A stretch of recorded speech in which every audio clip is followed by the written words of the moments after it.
தொடர்ந்து சந்திச்சிக்கக்கூடிய உங்களுடைய சந்தோஷங்கள் தான் இந்த படத்தினுடைய வெற்றி.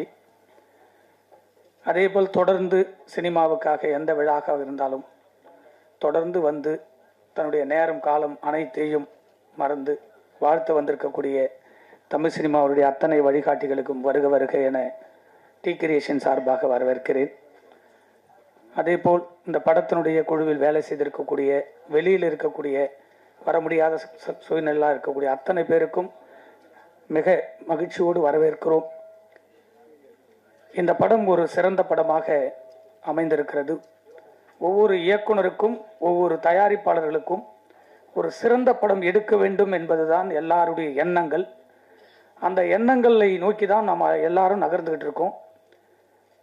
அப்படி ஒரு படமாக என்னுடைய கேரியரில் இந்த படம் அமைஞ்சிருக்கு. இந்த 4 ஆண்டுகளில் கொரோனா காலகட்டத்தில் சந்திக்காத பிரச்சனைகளை எல்லாம் இந்த கொரோனாவில் நான் சந்தித்தேன்.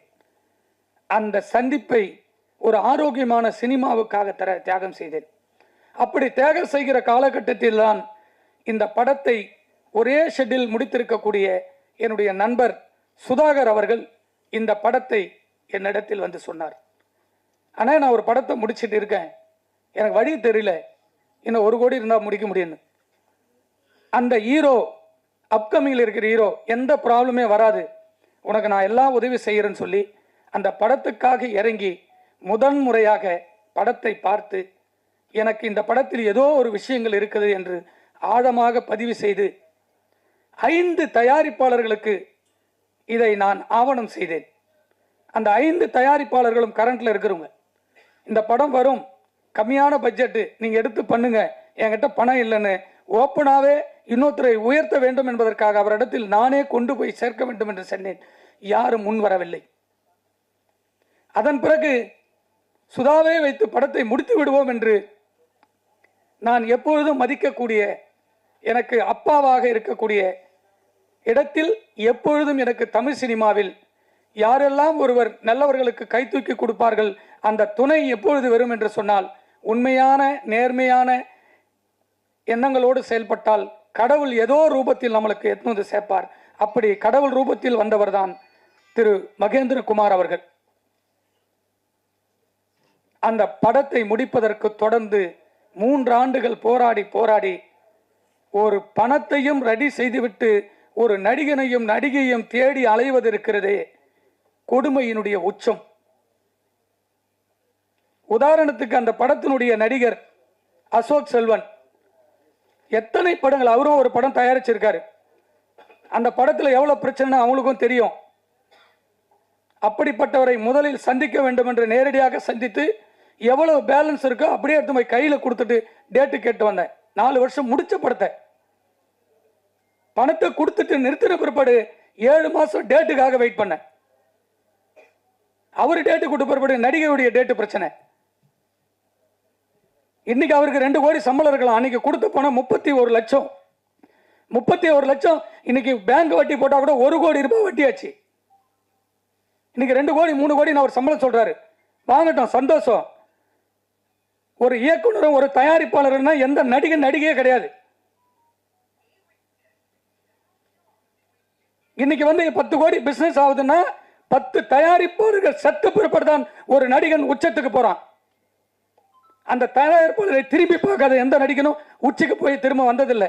கீழே உழுந்து கண்ணுக்கு முன்னாடியே பார்த்திருக்கோம் எவ்வளவு நடிகர் நடிகைகளை. இதுக்காக போராடி டைரக்டர் அழகா சொல்லிட்டு போட்டார் அழகபெருமாள் சார். அவருடைய படைப்பெல்லாம் பார்த்து பிரமிப்பில் வந்தேன். அவருக்கெல்லாம் அசிஸ்டண்டா சேரணும். அந்த உணர்வு தாங்க தமிழ் சினிமா. ஒரு இயக்குனர் இத்தனை வருஷம் போராடி ஒரு படம் எடுத்து வச்சிருக்காரு. இந்த இயக்குனர் கதை சொல்லி உனக்கு பிடிச்சதானே இந்த படத்துக்கு நடிக்க வந்தீங்க. ஒரு 2 மணி நேரம் 1.5 மாசமா சொல்லிட்டு இருக்கோம். சொல்றோன்னு ஒரு நாள் பதில் இல்லை. ஒரு தயாரிப்பாளர்கள் பணம் கொடுத்தால் மட்டும்தாங்க ஒரு நடிகன் ஷூட்டிங் ஸ்பாட்டுக்கே வர முடியும். வீட்டில இருந்து கிளம்பி வர கார் வரைக்கும், பெட்ரோல் இருந்து, கேரவன்ல இருந்து, தங்கறதுல இருந்து, சாப்பாடுல இருந்து வீட்டுக்கு போற வரைக்கும் ஒரு தயாரிப்பாளருக்கு கொடுக்குற பணம் உனக்கு யாரு? உங்க அப்பா அம்மா கொடுக்கலையே. நீ கல்யாணத்துக்கு அப்புறம் உங்க அப்பா அம்மாவுக்கு ஒரு கார் வாங்கி கொடுக்குறிய, யாருடைய பணம்? ஒரு தயாரிப்பாளர் கொடுத்த பணம். அவங்க எத்தனை சொத்து தாலி தவிர எல்லாத்தையும் வித்து கொடுக்குறாங்க யாருக்கு தெரியும்? ஒரு நடிகன் இந்த படத்துக்கு வந்து ப்ரொமோட் பண்ணோம். நான் டெய்லியும் அப்டேட் பார்த்துட்டே இருக்கேன். சூப்பர் ஸ்டார் எல்லா படத்துலையும் வந்து நின்று இன்னைக்கு வரைக்கும் உச்சது. அவர் வரணும்னு அவசியமே இல்லை, வீட்டில் உட்காந்துட்டு இருந்தால் கூட அந்த படம் சூப்பர் ஹிட். ஒவ்வொரு படத்துக்கு வந்து நிற்கிறாரு, வாழ்த்துறாரு. அதுக்கு அடுத்து எல்லா படத்துலையும் ப்ரொமோஷனில் பார்க்குற ஒரே ஒரு அடுத்த சூப்பர் ஸ்டார் விஜய் மட்டும்தான். எல்லா ரசிகர்கள் சந்திர கண்டென்ட் பேசுறாரு, ஒரு படத்தை கொண்டு போய் சேர்க்கிறாரு. அதுக்கப்புறம் பார்க்குறேன் தனுஷ் ஒவ்வொரு படத்திலையும் முன்னாடி நிற்கிறார். ஒரு படம் வெளிவரத்துக்கும் முழு பொறுப்பு, முழு சுதந்திரமோ, முழு உரிமையோ, பல கோடிகளை சம்பாதிக்க போறதே ஒரு நடிகன் மட்டும்தான். இது இந்த படத்துக்காக பேசலுங்க. எனக்கு நிறைய ஹீரோக்கள் இருக்காங்க, டெய்லி உட்காந்து சாப்பிட்டுக்கிட்டு இருக்கேன். அவங்களும் எல்லாம் இறங்கி இந்த படம் வெளியே வரணும்னு போராடுறாங்க.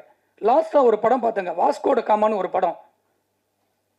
அவர் ஒரு 6 வருஷமா ஒரு படத்தை வரணும்னு ஒவ்வொரு நாளும் பேசுறாரு. இன்னைக்கு கூட போய் இந்த ஃபங்க்ஷனுக்கு வருது, ஒரு ப்ரொமோஷன் சாங் விடுறதுக்காக ஓடுறாப்புல ஒரு ஹீரோ. ஒரு இயக்குனருக்கு பெரிய பக்கபலமே ஒரு நடிகர்கள். இவங்கெல்லாம் இருந்தாதான் ஒரு தயாரிப்பாளர்களுக்கு ஒரு பெரிய உத்வேகம் வரும்.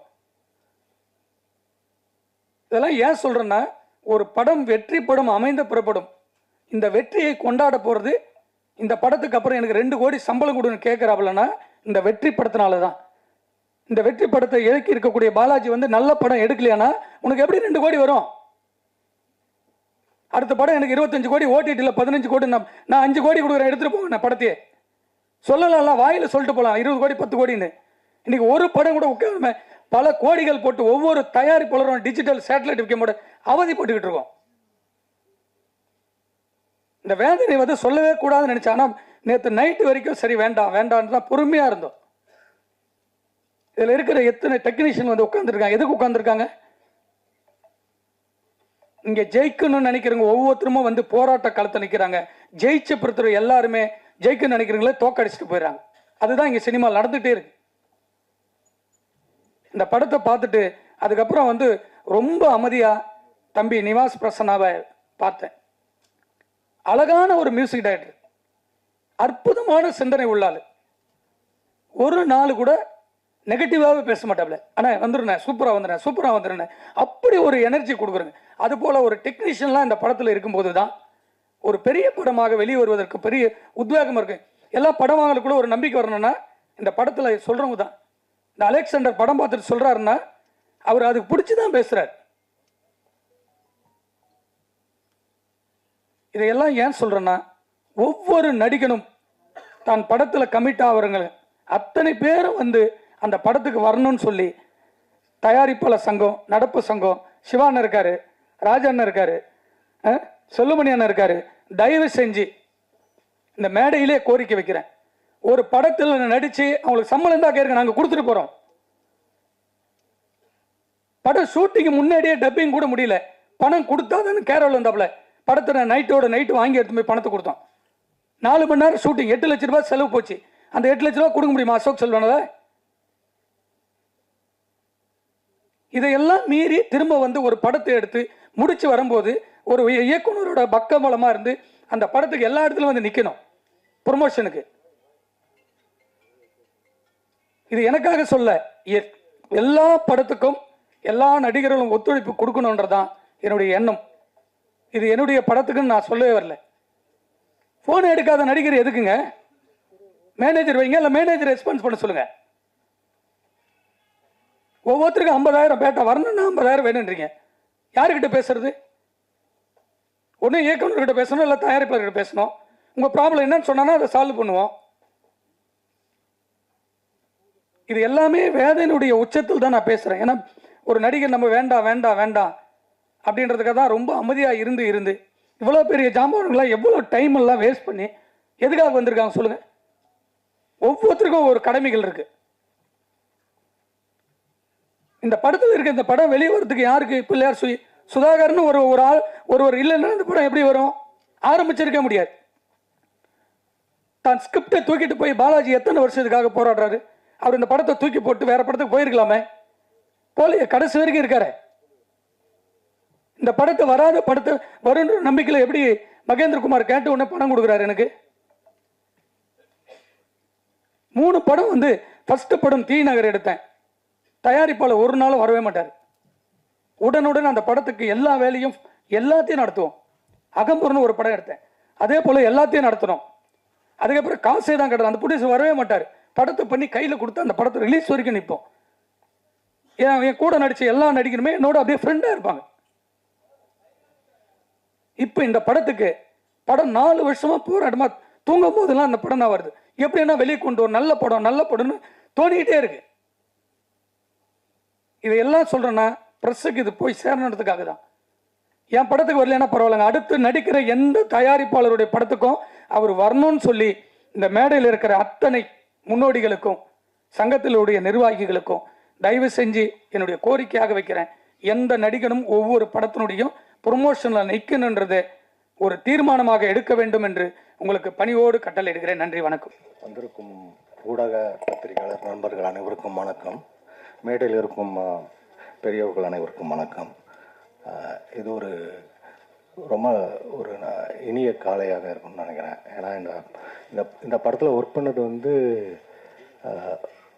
ஒரு ரொம்ப சந்தோஷமான ஜாலியாக ஃபன். எங்களுக்கு படம் பண்ணும் பொழுது நிறைய படங்களில் அந்த அனுபவம் தான் நடிகர்களாக எங்களுக்கு இருக்கும். பட் ஆடியன்ஸுக்கு வந்து கொஞ்சம் டார்ச்சர் பண்ணுற மாதிரி ஆயிரும். பட் இந்த படத்தில் வந்து எல்லாமே வந்து நாங்கள் எந்த அளவுக்கு என்ஜாய் பண்ணியிருக்கோமோ அது ஸ்க்ரீன்லேயும் ஒர்க் அவுட் ஆகிட்டுருக்கு. அதை எவ்ரி டைம் வந்து டெக்னீஷியன்ஸு போஸ்ட் ப்ரொடக்ஷனில் பார்க்கும்பொழுதும் சரி, பிஸ்னஸுக்காக பார்க்கும்பொழுதும் சரி, அந்த ரியாக்ஷன்ஸ் வந்து ரொம்ப என்கரேஜிங்காக இருக்குது. Just waiting for the time அந்த ஸ்க்ரீனில் ஆடியன்ஸோட தேட்டரில் பார்த்து அவங்க என்ஜாய் பண்ணுறத பார்க்குறதுக்கு நிறைய இருக்குது. பட் மேடையில் இருக்கிறவங்க எல்லாமே பெரிய ஆளுங்க, நிறைய பேசணும். அதனால் நான் நன்றி சொல்லி விடைபெற்றுக் கொள்கிறேன். நன்றி, வணக்கம். ரொம்ப நன்றி எல்லாருக்கும். அவ்வளோன்னு பேசலை. ஸோ ஆன்லைனில் பார்த்துருப்பீங்க யூடியூப்பில். ஸோ நிவாஸ்க்கு வாழ்த்துக்கள். அவரோட ஃபங்க்ஷன் அது. அவரோட காலேஜில் நான் ஜூனியர் அவர். ஸோ அதை நான் ஒரு சொல்லிக்கிறேன். ஸோ முதல்ல டேரக்டர் வந்து எனக்கு ரொம்ப பிடிச்ச டேரக்டர். அவரே வீட்டில் சாப்பாடெலாம் கட்டி டெய்லி கொண்டு வந்துடுவார். அமைதியாக சமத்தா உட்காந்து ரொம்ப சாஃப்டாக ரொம்ப என்ஜாய் பண்ண அவரோட வேலை பார்த்ததில்ல. அப்புறம் ரொம்ப பிடிச்சது பாரதி தன்னிதனோட பெரிய ஃபேன் நான். அவர் கூட ஒரு சீன் ஒன்று நடித்தேன். ஸோ அது எனக்கு மறக்கவே முடியாது. அதனால் அப்படியே வர வாழ்த்துக்கள். ரொம்ப ஹாப்பியான விஷயம், நடித்து முடித்தோடனே சாயந்தரமே கவரில் சம்பளம் வந்துடும். ஸோ அது ரொம்ப சந்தோஷமாக இருந்துச்சு எனக்கு. ஸோ நன்றி. ஸோ எல்லாருக்கும் வாழ்த்துக்கள். நிவாஸ்க்கு வாழ்த்துக்கள், டைரக்டருக்கு படத்துக்கு வாழ்த்துக்கள். நன்றி. அனைவருக்கும் வணக்கம்.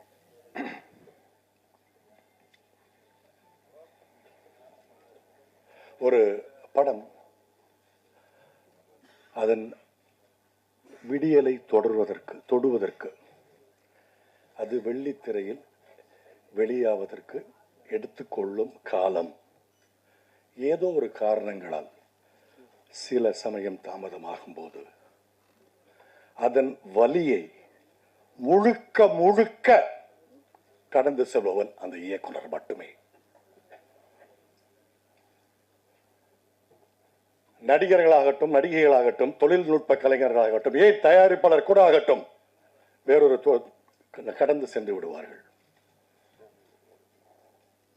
ஆனால் ஒவ்வொரு மணித்துளியும் இந்த படம் எப்ப ரிலீஸ் ஆகும், நம்ம ப்ராடக்ட் எப்ப ஸ்கிரீனுக்கு வரும், இந்த காட்சி மக்கள் எப்ப ரசிப்பாங்க, இந்த சாங் எப்படி ரீச் ஆகும், ஒவ்வொரு செகண்டும்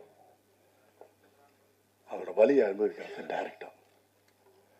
அந்த வலியை என்னுடைய முதல் படத்தில் நான் அனுபவித்திருக்கிறேன் என்ற ஒரே காரணத்தினால் எனக்கு பேசுவதற்கு முழு தகுதி இருக்கிறது.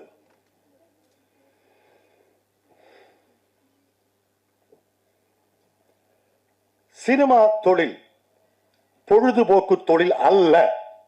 இது உழைப்பை கோரும் தொழில். இது அர்ப்பணிப்பை கோரும் தொழில். பக்கத்து தெரு மச்சான் சொன்னா, எழுத்த வீட்டில் இருக்கிற மாப்பிள்ள சொன்னா 30 வருஷமா சினிமாவில் அசிஸ்டன்ட் டைரக்டரா இருக்கான், படம் எடுத்தா இங்க வித்துறலாம் அங்க, இப்படிலாம் வராதீங்க தயவு செய்து. திரும்பவும் சொல்கிறேன், இது அர்ப்பணிப்பை கோரும் தொழில், உழைப்பை கோரும் தொழில். இது பொழுதுபோக்கு தொழில் அல்ல. எத்தனை வருஷம் தெரியுமா அந்த பையன்? ஓகே, இந்த படத்தில் நான் நடிக்காட்டா கூட இப்படி ஒரு படம், இந்த ஒரு விஷயத்தை நீங்கள் வாங்கினா கட்டாயமாக வந்திருப்பேன், பேசியிருப்பேன்.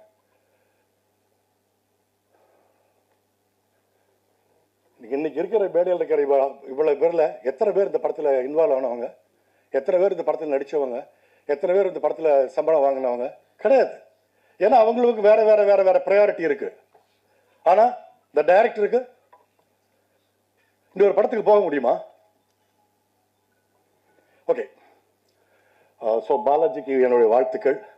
மீண்டும் இந்த படத்தை வேறொரு படத்தை எடுத்து செய்யக்கூடிய அவங்க யாருன்னு தெரியல, அந்த ப்ரொடியூசர்ஸ் திருமலை, உங்களுக்கு என்னுடைய வாழ்த்துக்கள்.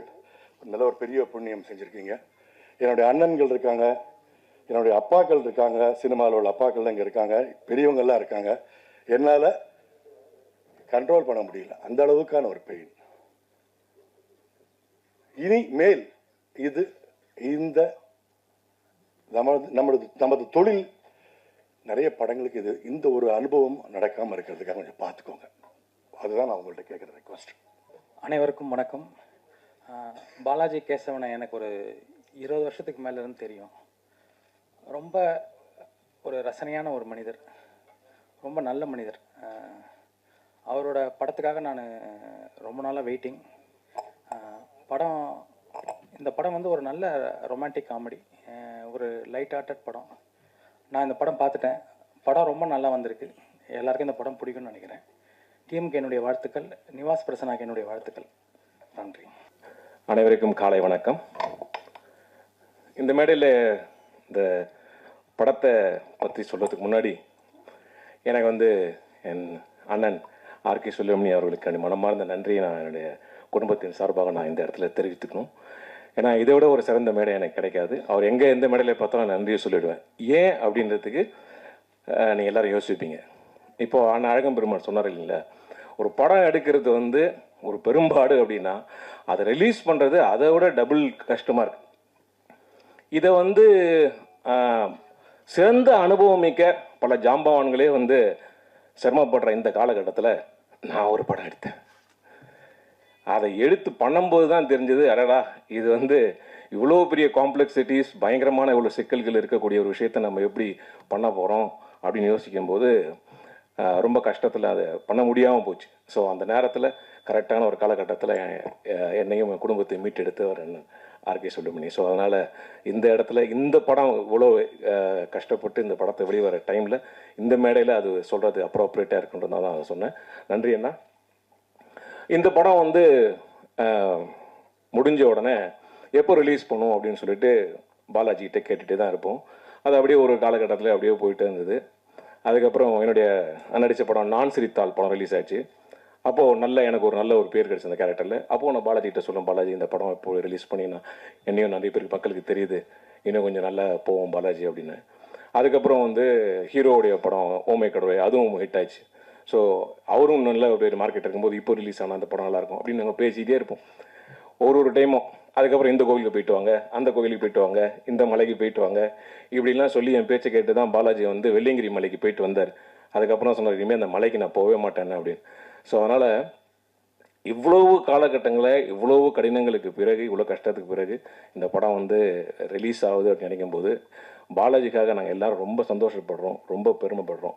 வணக்கம் எல்லாருக்கும். I thank the whole team who has worked hard for this movie. I suppose this movie get a blockbuster and a good name. Thank you. எல்லாருக்கும் வணக்கம். டைரக்டர் பாலாஜியும் நானும் அசிஸ்டன்ட் டைரக்டராக ஒர்க் பண்ண காலகட்டத்திலேருந்து ஃப்ரெண்ட்ஸு. பாலாஜி சினிமாவை ரொம்ப நேசிக்கிறவர், ரொம்ப நேர்மையான மனிதர். அவரோட நேர்மையே அவருக்கு நிறைய சமயங்களில் இடையூறாக அமைஞ்சிருக்கு.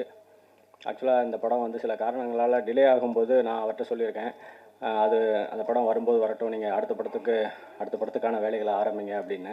ஆனால் அவர் இல்லை, இந்த படம் முதல் படம் ஆரம்பிச்சிட்டோம், அதை முடிச்சுட்டு நல்லபடியாக வெளியிட்டுட்டு அதுக்கப்புறம் தான் அடுத்த படத்துக்கான வேலைகளை ஆரம்பிக்கணும் அப்படின்றதுல ரொம்ப தீர்க்கமாக இருந்தார். அவரோட உழைப்புக்கும் அவரோட காத்திருப்புக்கும் கண்டிப்பாக பெரிய பலன் கிடைக்கும். இந்த படம் பெரிய வெற்றி அடையும். அவருக்கு என்னோடய வாழ்த்துக்கள், டீமுக்கும் என்னோடய வாழ்த்துக்கள். நன்றி. சுல்யமணி சார் அவர்களுக்கும், ராஜன் சார் அவர்களுக்கும், ராதாகிருஷ்ணன் சார் அவர்களுக்கும், இயக்குனர் தியாகராஜன் சார் அவர்களுக்கும், அழகன் பெருமாள் அவர்களுக்கும் மற்றும் நிறைய பேர் தெரியல எனக்கு, தப்பாக நினச்சிக்காதீங்க. அத்தனை பேருக்கும் என் முதற்கண் மரியாதை தெரிவிச்சேன். இந்த படம் வந்து திருமலையோட எத்தனாவது படம்னு தெரியல, ப்ரொடியூசராக அவர் பட்ட கஷ்டங்கள் எனக்கு கணக்கு நேரம் நல்லா தெரியும். எனக்கு ஒரு அற்புதமான ஒரு மனிதர் திருமலை.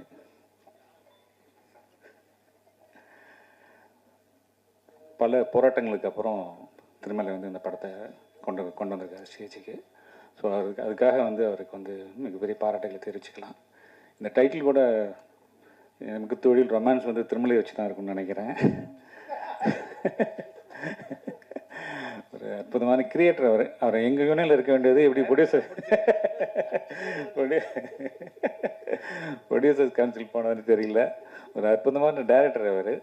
இன்னொரு சந்தோஷமான விஷயம் இந்த படத்தில், இந்த படத்தோட திருமலைக்காக தான் நான் வந்தேன். எனக்கு தெரியாது ஆக்சுவலாக பாலாஜி படம் அப்படிங்கிறது எனக்கு தெரியாது. பாலாஜி என்கிட்ட ஒர்க் பண்ணியிருக்காரு. ஒரு அற்புதமான ஒரு அசிஸ்டன்ட் டைரக்டர். இப்போ நல்ல படம் பண்ணியிருக்கிறாரு. இந்த படம் மிகப்பெரிய வெற்றி அடையணும், பாலாஜிக்காகவும் திருமலைக்காகவும் இந்த படம் மிகப்பெரிய வெற்றி அடையணும்னு இறைவனை வேண்டிக்கிறேன். நன்றி. அந்த ட்ரைலரை பார்க்கும்போது அந்த இயக்குனர் வந்து புதுசாக ஒரு ஃப்ரெஷ்ஷாக வர இது வந்து நம்மளுடைய கஷ்டம் எந்த திரைப்படமும் கஷ்டம் இல்லாமல் வந்ததே இல்லை. அதுக்கு தான் வந்து அந்த முன்னாடி நம்ம படத்தோட ரிலீஸே வந்து டெலிவரி ஆகிடுச்சு. டெலிவரி எவ்வளோ கஷ்டமோ அதுபோல் ஒவ்வொரு திரைப்படமும் அந்தந்த காலகட்டத்துக்கு சிரமமாக தான் இருந்திருக்கு. முதல்ல வரும்போது அழகு பெருமாள் பேசினார், டைரக்டர் எவ்வளோ கஷ்டம். ஏன்னா அவர் படம் டைரக்ட் ப்ரொடியூஸ் பண்ணலன்னு நினைக்கிறேன் அவர் வந்து. அதனால் எவ்வளோ டைரக்டர் கஷ்டம். படவகோபி வந்தார், ஒரு ப்ரொடியூசருக்கு எவ்வளோ கஷ்டம்.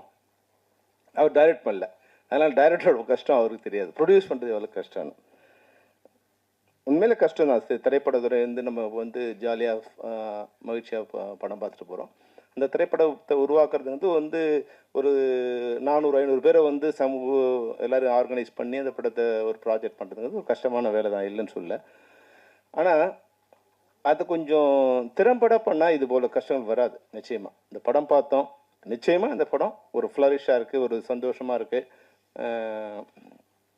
இப்போ இருக்கிற ஸ்க்ரீனுக்கு ஒரு டைட்டாக இருக்கிற இதுக்கு வந்து இந்த படம் வந்து ஒரு ஃபன்னாக ஒரு ஜாலியாக இருக்கும். அதனால் இந்த படம் நிச்சயமாக எல்லாராலும் ஒரு ட்ரெய்லர் பார்க்கும்போது அதுதான் வந்து ஒரு சொத்துக்கு ஒரு பானைக்கு ஒரு சோறு பதங்கிற மாதிரி ஒரு ட்ரெய்லருங்கிறது நிச்சயமாக அந்த ஆடியன்ஸை திரைக்கு கொண்டு வர மாதிரியான ஒரு ட்ரெய்லராக இருக்கணும். ட்ரெய்லர் பார்க்கும்போது எங்களுக்கு தெரிஞ்சது நிச்சயமாக இந்த படத்தை நானும் தேட்டரில் பார்க்கலாங்கிற ஒரு உணர்வை எனக்கு இந்த ட்ரெய்லர் கொண்டு வந்திருக்கு. அந்த வகையில் எவ்வளோ கஷ்டம் இருந்தாலும் இப்போ சவுண்ட் ட்ராக் முன்னாடிலாம் வந்து ஃபிலிம் பக்கத்தில் சவுண்ட் ட்ராக் ஓடிட்டுருக்கோம். அது பக்கத்தில் வந்து இன்னொரு ட்ராக் போட்டால் டைரக்டரோட அழுகை கேட்டுக்கிட்டே இருக்கும். எல்லா ஃப்ரேம்லையும் டைரக்டரோட அழுகையும் இன்னொரு பக்கத்தில் போட்டால் ப்ரொடியூசரோட கேட்டுகிட்டே இருக்கும். ஆனால் அதையெல்லாம் நம்ம வந்து இந்த படத்தோட வெற்றி வரும்போது, என்னோடய படமும் ரிலீஸ் ஆகும்போது இப்போ சிவா சார் இருக்கார், கேட்டால் தெரியும் உங்களுக்கு, இந்த ஆஃபீஸ் உள்ளவே வரக்கூடாதுன்னு சொல்லிட்டாங்க. ஸோ ஆஃபீஸ் உள்ளவே வரக்கூடாது, அந்த ரோடுக்கே வராதப்பான்னு சொன்னாங்க. ஆனால் படம் ரிலீஸ் ஆன பிறகு மறுநாள் வந்து என் வீட்டு வாசலில் 3 கார் அவங்க கார் தான் நின்றுட்டு இருந்தது. என்னப்பா டைரக்டர் கூட்டுவாங்க அப்படின்னு. அதனால் இது வந்து ஒரு கணவன் மனைவி மாதிரி சண்டை தான். வெற்றி வரும்போது நம்மளுடைய எல்லா கவலைகளும் இதுவாகிடும். நாளைக்கு இந்த படம் வெற்றி ஆகும்போது இதே திருமலையும் அசோக் செல்வனும் தோல் மேலே கை போட்டு போவாங்களா?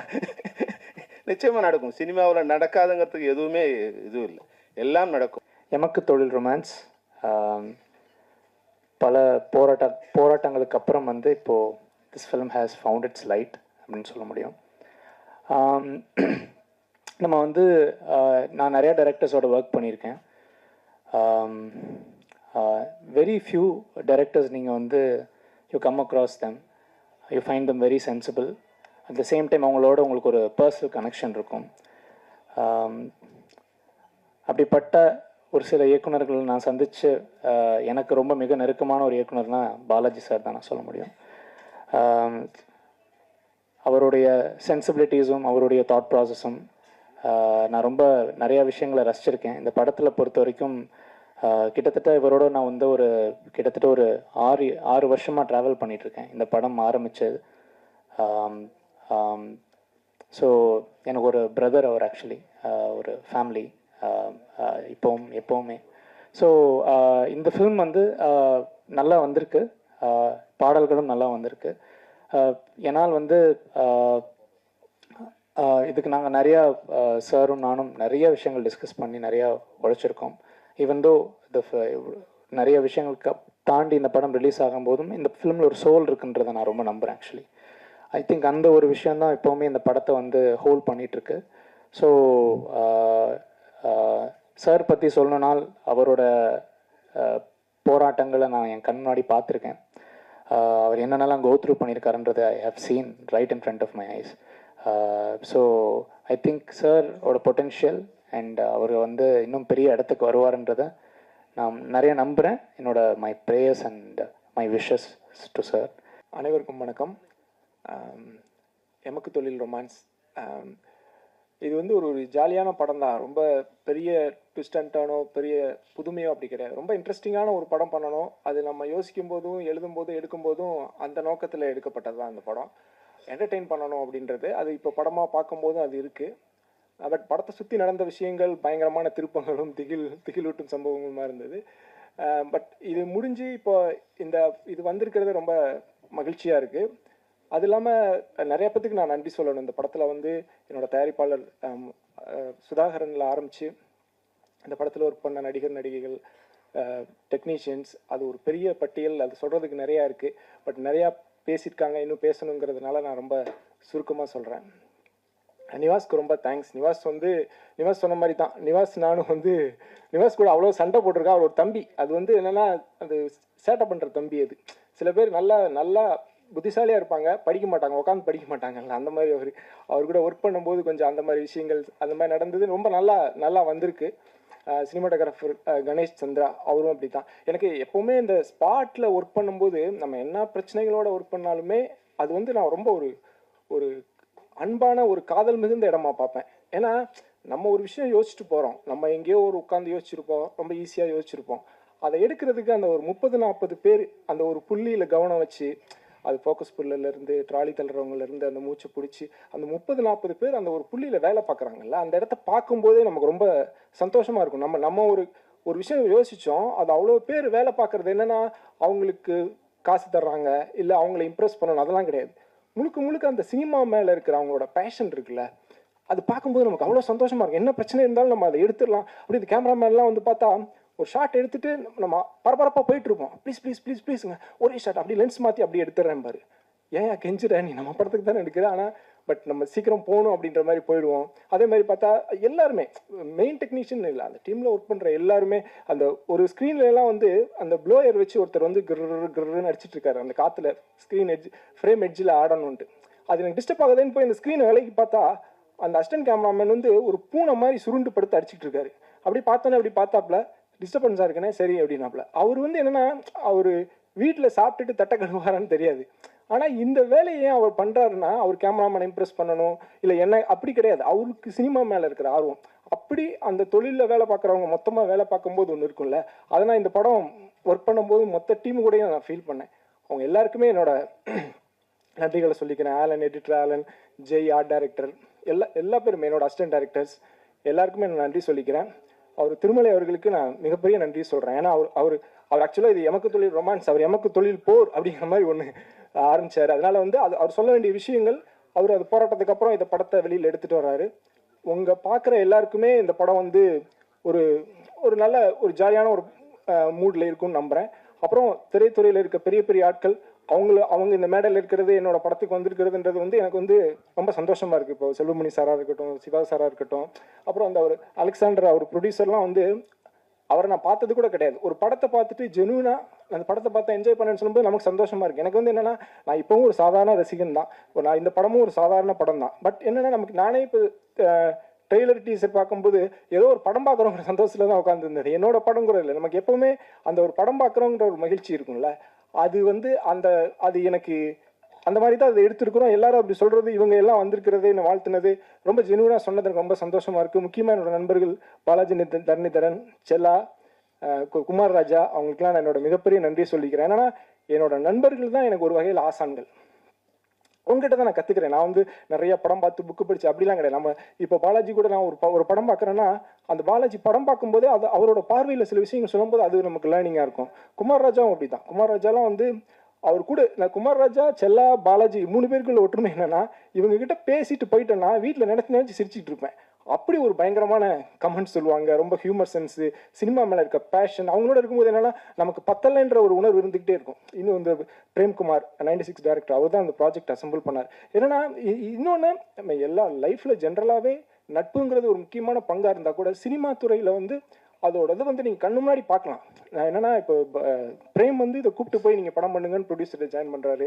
ஒருத்தருக்கு ஒருத்தர் சொல்கிறது இருக்குல்ல, நம்ம அசிஸ்டண்ட்டாக ஒர்க் பண்ணும்போதோ படம் பண்ணும்போதோ. இப்போ பக்ஸு தான் பாலாஜி தரணிதரனுக்கு வந்து பக்ஸு போய் ஒரு இடத்துல கதை சொல்கிறான்.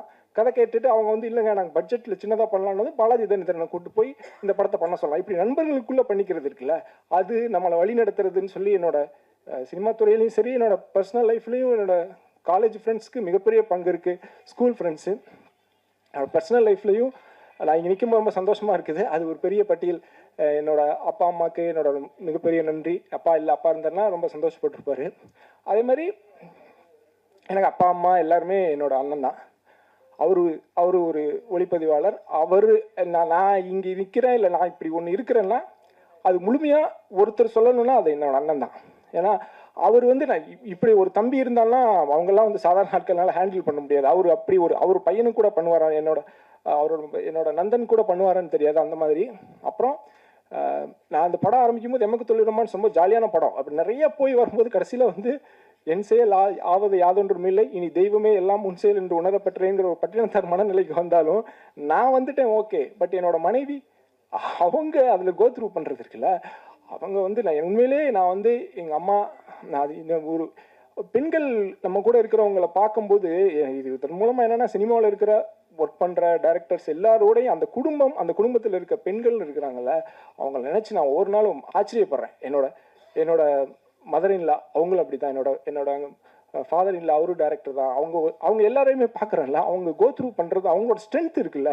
இப்போது நான் இந்த ஃபங்க்ஷனில் கேர்லெஸ்ஸாக இருக்கிறேன், என்னோட மனைவி அவங்க வந்து அதோட பதட்டம் இருக்குல்ல, இது சரியாக நடக்கணும், சரியாக வரணும், நீ பண்ணிட்டியா அது பண்ணிட்டியா என்னடா இது, என்ன ஸ்கூலில் கூட இப்படி பண்ணதில்லைன்ற மாதிரி இருக்கும். அவங்க எல்லாத்துக்குமே நான் நன்றி சொல்லிக்கிறேன். நான் மொத்தம் ஒரு 20 பேர்கிட்ட சொல்லியிருந்தேன் நான் வந்த உடனே கைத்தட்ட சொல்லி. அதில் 10 பேர் தான் கைத்தட்டினாங்க. இந்த செல்வமணி, சிவா இவங்கெல்லாம் கைத்தட்டல.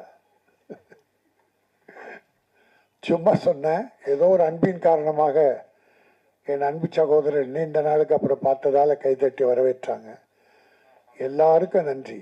மனதால் வரவேற்ற அத்தனை பேருக்கு நன்றி. எனக்கு தொழில் ரொமான்ஸ். இப்போ எல்லாருமே நம்ம தமிழில் டைட்டில் தான் நல்லதுன்னு நினைக்கிற காலத்தில் நிறைய இங்கிலீஷ் டைட்டிலாக வந்துக்கிட்டே இருக்கு. ஆனால் இந்த படத்தில் சகோதரர்கள் தமிழும் வைத்து இங்கிலீஷும் ஆங்கிலத்தையும் சேர்த்து வச்சுருக்காங்க. எனக்கு தொழில் காதல். காதல் ரொமான்ஸ்னா காதல் எல்லாம், காதலை விட அடுத்தபடியா ரொமான்ஸ்னா டைரக்டர் சார் காதல் தானே, காதல் தான், ரொமான்ஸும் காதல் தான். எனக்கு தொழில் காதல் இப்போ ஒரு ஸ்டைலாக இருக்குது, நல்லா இருக்கு. எனக்கு தொழில் ரொமான்ஸ் போது சில யங்ஸ்டர்ஸ் இந்த காலேஜில் லவ் பண்ணிட்டு தள்ளின்னு வராங்க இல்லையா தேட்டருக்கு, அவங்கெல்லாம் கொஞ்சம் ரொமான்ஸ்க்காக வருவாங்க, நிறைய வருவாங்க. எனக்கு இந்த பார்க்கும்போது நான் ரொம்ப நல்லா இருக்குன்னு சொன்னாங்க. தம்பி திருமலை தான் சொன்னான், ரொம்ப நல்லா இருக்குன்னு. அதனால தான் நம்பி நம்ம பண்ணிட்டேன். இதெல்லாம் இவ்வளோ காலம் கஷ்டப்பட்டா கூட இதெல்லாம் வெற்றி பெறுவேன். அவன் ஒரு போராளி, சினிமா போராளி. என் சிஷ்யன் சொல்லலாம், நான் ஒரு போராளி. இப்போ எனக்கு அடுத்து என்ன தம்பி, அதாவது கஷ்டத்தையே இஷ்டப்பட்டு எடுத்துக்குவான், கஷ்டப்படுவான், அது இஷ்டப்பட்டு படுவான், வெற்றி அடைகிற வரைக்கும் போட்டிடுவான், தவறுகளை சுட்டி காட்டுவான், தட்டி கேட்பான். யாருக்கும் ஜால்ரா அடிச்செல்லாம் பழக்கம் கிடையாது. நல்லது நடக்கணும். சினிமா முதலீடு செய்கிற ப்ரொடியூசர் அத்தனை பேரும் நல்லா இருக்கணும், அதுக்காக போராடுவான்.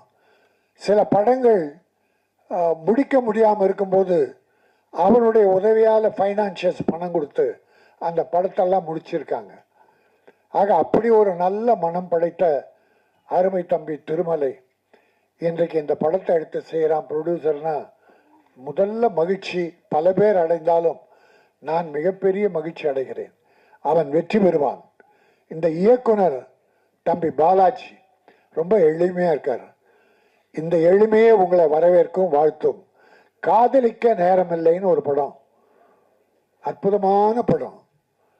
காதல் கலந்த காமெடி படம். அப்படி ஒரு படமாக இது அமையும், மக்கள் ஏற்றுக்கொள்வார்கள். தம்பி திருமலை தன்னுடைய ஆதங்கத்தை வெளிப்படுத்தினான், வருத்தத்தை வெளிப்படுத்தினான். இந்த ப்ரொமோஷனுக்கு கூட ஹீரோ வரல, ஹீரோயினி வரல, வரணும். செல்லுமணி சில விஷயங்கள்லாம் சொன்னார். இந்த திட்டம்லாம் நாங்கள் போடுறோம் சார், இதெல்லாம் போடுறோம் சார், படம் எடுக்கும்போது எல்லாம் போடாமல் எடுப்போமா? ஆனால் அதை பிரேக் பண்ணுறவன் ஹீரோ, ஹீரோயினி, மற்ற சிலர் எல்லாத்தையும் பிரேக் பண்ணிடுவாங்க. டப்பிங் பேசுறதுக்கு முன்னால் பணம் வேணும்னா உனக்கு ஏதாவது அசிங்கமாக இல்லை, உன் மேலே உனக்கு நம்பிக்கை இல்லை, படம் வியாபாரம் ஆகலை, உன்னை வச்சு நாங்கள் படம் எடுக்கிறோம், வட்டிக்கு வாங்குகிறோம், கஷ்டப்படுறோம். இப்போ பாருங்கள் 4 வருஷம் 5 வருஷம் படம், இந்த படம் முடியும்னா அப்போ என்ன கஷ்டம் இருக்கணும்? பொருளாதார கஷ்டம்தான் இருக்கணும். அதை கடைசியாக மகேந்திரகுமார்ஜி உதவியால் தம்பி திருமலை ஏற்பாடு பண்ணி இந்த படத்தை முடிச்சிருக்கான். அப்போ ஹீரோவா நீ கொண்டாந்த பணத்தை கொடுத்த, என் முதல் படம் கதாநாயகன், இந்த படம் எப்படி வரணும், இந்தாங்க இந்த பணத்தை வச்சு படம் பண்ணுங்கன்னு சரத்குமார் பண்ணியிருக்காரு. அப்படி ஜெய்சங்கர்னு ஒரு ஹீரோ, அவர் எத்தனை ப்ரொடியூசர் வாழ வச்சிருக்கார். ரிலீஸுக்கெல்லாம் அவங்க உதவி பண்ணுவாங்க. பட் ஒரு ப்ரொமோஷனுக்கே வரலன்னா ப்ரொடியூசர்ஸ் அவ்வளோ பெரிய அடிமைகளா? உனக்கு என்ன அவ்வளோ பிஸி ஆகிட்ட?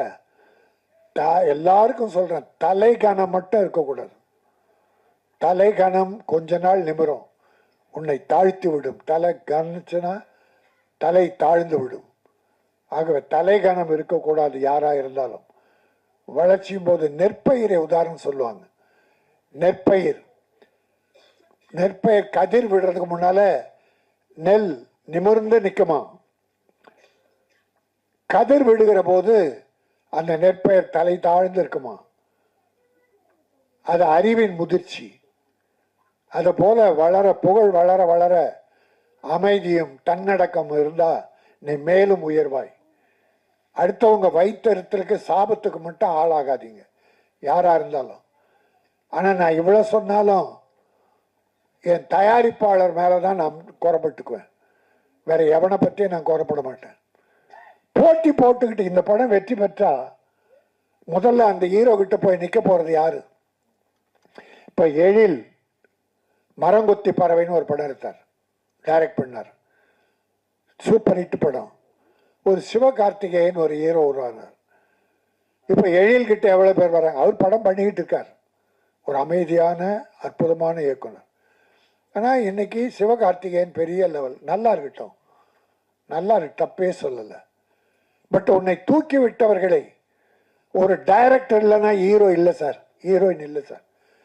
டைரக்டர் அத்தனையும் தன் மூளையில் வச்சுக்கிட்டு எந்த அளவு சிரிக்கணும், எந்த அளவு கோவப்படணும் என்பதெல்லாம் அவர் சொல்றதை தான் அந்த ஹீரோ செய்யணும். அளவுக்கு மீறி டைரக்டர் மாரி பண்ண முடியாது. அப்போ ஒரு ஹீரோயினை உருவாக்குவது டைரக்டர். அந்த டைரக்டருக்கு மரியாதை தான் நீ என்ன வாழ போற? அது மட்டும் இல்லை, என் ப்ரொடியூசர் மேலனா ஒரு ஹீரோயினை ஹிந்தியில் தேடி கொண்டாந்து போடுறாங்க சார், தமிழில் கிடைக்கலன்னு. அந்த ஹீரோயினி கால் ஷீட்டு கொடுக்குறதே கஷ்டம். கொடுத்தா பாம்பேயிலேருந்து வரணும், பாம்பேயில் ஃப்ளைட்டை வீட்டிலேருந்து ஏரோட்ரம் வர வரைக்கும் அந்த பவுன்சர் அங்கே 4 பவுன்சர் இந்தியில் பாம்பேயில் வீட்டிலேருந்து அவங்க ஏர்போர்ட் வர்ற வரைக்கும் 4 பவுன்சர். ஏர்போர்ட் ஏறின உடனே சென்னையில் 4 பவுன்சர் கொண்டாந்து விடணும். இன்னும் அவ்வளோ பெரிய தீவிரவாதியா நீ? ஹீரோக்கள், இத்தனை ஹீரோக்களும் பவுன்சர்ஸ் வச்சுக்கிறாங்க. சில டைரக்டர்கள் அவங்களுக்கு பவுன்சர்ஸ், அவ்வளோ கேடு கட்டவனா பயங்கரவாதியா? உன்னை கொலை பண்ணுறதுக்கு ஆளுங்க சுற்றிக்கிட்டா இருக்கு. எதுக்கு பவுன்சர்ஸை குறை சொல்ல? பவுன்சர்ஸுக்கு வேஷம் கொடுங்க, வேலை கொடுங்க, அந்த தம்பிகள் நல்லா இருக்கட்டும். ஆனால் கேரவான்லேருந்து ஹீரோ போவாராம், 6 பவுன்சர் கூடவே போவாங்களாம். ஷூட்டிங் ஒரு 100 மீட்டரில் நடக்கும். அந்த 100 மீட்டர் வரைக்கும் ஹீரோ விட்டுட்டு அங்கேயே உட்காந்துட்டு இருக்கணும். பிறகு அந்த பவுன்சர் ஹீரோ ஷார்ட் முடிஞ்சு கேரவுண்ட் வருவார், அந்த பவுன்சர்ஸ் வந்து கேரவுண்டில் உட்கார வைக்கணும். என்னங்கடா இது அக்கிரமமாக இருக்குது. அவ்வளோ பெரிய தீவிரவாதிகளை நீங்கள் உங்களை சொல்கிறதுக்கு ஆள் தேடிக்கிட்டு இருக்காங்க. அது ரொம்ப வேதனையான விஷயம். இதை செய்வது யார்? நம்மளோட ப்ரொடியூசர். நான் அவங்கள குறை சொல்ல மாட்டேன், எனக்கு வேணாம் அந்த ஹீரோ வேணாம் என்று சொல்ல தைரியம் இல்லையே. அவங்களால எத்தனை கோடி சம்பாதிக்க போகிறீங்க? படுற வேதனை அவ்வளோ பெரிய வேதனை. ஆகவே சில கஷ்டங்கள் ப்ரொடியூசர்ஸுக்கு பலர் செயற்கையாக கொடுக்குறாங்க. இதற்கு தயாரிப்பாளர் சங்கம்தான் ஒரு முடிவு எடுக்கணும். திருமலை இங்கே கத்தி பிரயோஜனம் கிடையாது. தயாரிப்பாளர் சங்கம் ஒற்றுமையாக இருக்கணும். ஆந்திரா பிரமாதமாக இருக்குது. ஆந்திரா ப்ரொடியூசர் கவுன்சிலை மீறி யாராலும் ஒன்றும் பண்ண முடியாது. கேரளா பவர்ஃபுல் ப்ரொடியூசர் கவுன்சில் சொல்கிறதா நடக்கும். கர்நாடகாவும் அப்படி தான். நான் ஒரே ஒரு உதாரணம் சொல்லி முடிக்கிறேன். ஆந்திராவில் ஒரு வில்லனுக்கும் ஒரு ஹீரோயினுக்கும் ரெட்டு போட்டாங்க. ஒரு ப்ரொடியூசருக்கு டேட்டு கொடுத்து அந்த படத்தில் ஆக்ட் பண்ணாமல் அவரை விட்டுட்டு இன்னொரு படம் பெரிய ப்ரொடியூசர் டைரக்டர் படத்துக்கு போயிட்டாங்க. அந்த ப்ரொடியூசர் கம்ப்ளைண்ட் பண்ணார், என் படத்துக்கு தேதி கொடுத்துட்டு அந்த ஹீரோ வில்லனும் ஹீரோயினே வரலன்னு. ப்ரொடியூசர் கவுன்சில் அவங்கள ரெட்டு போட்டுச்சு ஆந்திராவில். ஒரு மாதம் படம் நடிக்கலை, யாருமே கூப்பிடல. பிறகு 5 ரூபாய் 5 லட்சம் ஃபைன் பண்ணி அந்த வில்லனும் ஹீரோயினும் பணம் கட்டின பிறகு ரிலீஸ் பண்ணாங்க, நடிக்க ஆரம்பித்தாங்க. யாரும் இல்லை, பிரகாஷ் ராஜ் என்கிற வில்லன், சிம்ரன் என்கிற ஹீரோயின். அப்போ அந்த பவர் எங்கே போச்சு உங்களுக்கு? நம்முடைய வேலை செய்பவர்கள் அவங்ககிட்ட நம்ம அடிமையாக இருக்க முடியாது. அந்த கட்ஸ் நம்ம ப்ரொடியூசருக்கு வேணும். அந்த கட்ஸை கொடுக்க வேண்டியது ப்ரொடியூசர் கவுன்சில். இப்போ செல்லுமணி சொன்ன மாதிரி சரியாக வரலையா, பெப்சி கிட்ட சொல்லி ஒத்துழைமை கொண்டு வாங்க. ஒரு ஹீரோ போடாத, கிட்ட போகாத, எந்த ப்ரொடியூசரும் போகாத. 3 மாதம் முகம் வளர்ச்சி ஆகட்டும், மேக்கப் போடாமல் இருக்கட்டும், அப்புறம் அழ போகிறாங்க பாரு, வந்து வேஷம் கேட்பாங்க. ஆக எந்த முறையில் தனிப்பட்ட முறையில் நான் யாரும் சொல்லலை. என் ப்ரொடியூசரை வேதனைப்படுத்திய எந்த ஹீரோ ஆனாலும் அவரை நான் வன்மையாக கண்டிக்கிறேன்.